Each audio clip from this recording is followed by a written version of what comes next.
We're now up towards, we've traveled north on Highway 22 towards St. Peters, Minnesota. We're here with our farmer local friend Kevin Vetter. Kevin, thank you for your time and doing this interview. This is his soybean field. Kevin, I've traveled many miles. I've gone through how many states now? I think it's 9.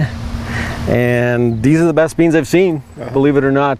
We did see some really good, a little bit shorter beans in Nebraska, but these are really looking good. So when did you plant this? This would be around May 1st, and since then we've had ideal rains. It's been perfect.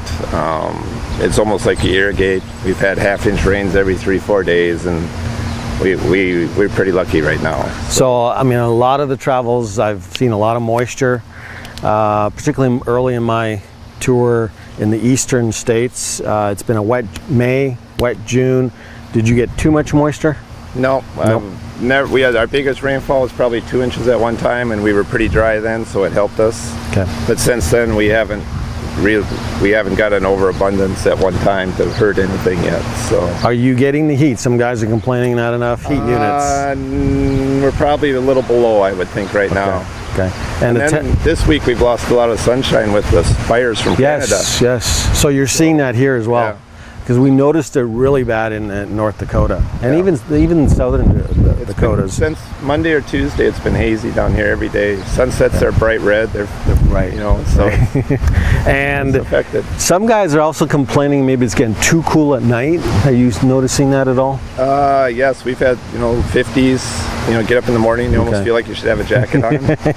So we definitely wide swing cools, but our agronomist set out his weekly letter and said we're not that far behind on heat units, only 20 maybe behind normal. So hopefully we can catch up a little bit here. Last year you had a corn field in here? Yep. Did you have a record crop?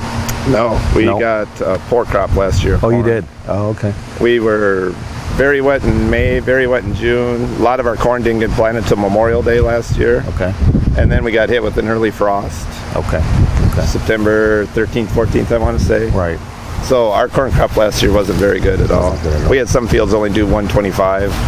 Okay. And spacings here? This is 30 inches here. 30 inches. Plant population? 140, 130, 140. And is this a short variety or? This is a short bushy variety. It's an early bean. We have a lot of beans this year, so we wanted to get started combining a little sooner than normal. So this is an early bean. This is a 08. These will actually hopefully be ready by mid-September to combine. And what do you typically average on the beans around here? Every year it seems like we shoot for 50. So this year, if we get 50, we'll be disappointed the way things look right now. But you know how that goes. There's a lot of time left. So. Right. Good stuff, and it's flowering. So it's flowering already. It's flowering really good already. So. All right, thank you. Yep. We're here with Kevin Vetter again. We're near one of his local corn fields. We're near Cleveland, Minnesota. Whereabouts are? What county are we in, Kevin? We're in Leesura County, probably the northeast corner of Leesura County. Okay, great. And Kevin, this corn's looking awesome. A little bit of a problem area here, but no big deal. But the rest of it looks good. You got more than chest high corn by July 4th. It's July 5th. So you got to be happy. Yes, real happy. A lot different than last year. Last year we didn't have shoulder high corn by the 4th, and this year it's over our heads and looking good. I mean, it's doing really good so far. It should be tasseling, I would say, within a week. It might be tasseling. So 30-inch rows? 30-inch rows, 35,000 in this field. We put a lot of hog manure on this field. Okay, that should help. And it responds really good from it. Yeah. As long as we get our rain. That's been our downfall, actually, the last 3 or 4 years is July 1st, it just forgets to rain around here. Okay. Storms go north and south of us, so things look good now, but we're crossing our fingers that it'll actually rain in July this year. So. What variety is this? Shorter, longer? This is 105-day corn in this field. A lot of our corn was 103, 105. We even went to some 107 this year because we planted early. So. Okay. And what type of soil you got here? Sandy? This is sandy clay loam. Okay. So it will produce if you get the moisture.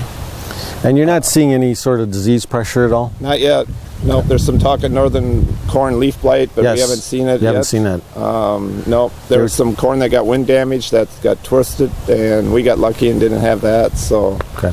no disease issues yet, as we heard. Aphid bugs are just starting to come out, I heard, in soybeans that we'll have to keep an eye on. But Okay. other than that, we're kind of on a coast mode right now. Now, one of the questions I've been asking while on my tour is an old theory that some have been throwing around, and that is that we've never had back-to-back record crops. From my tour, it doesn't look like we're going to do that. Just too many issues this year.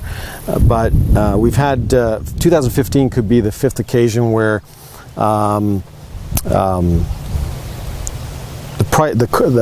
yield on the corn may start to drop. It happened in 92, 94, 05, 2010.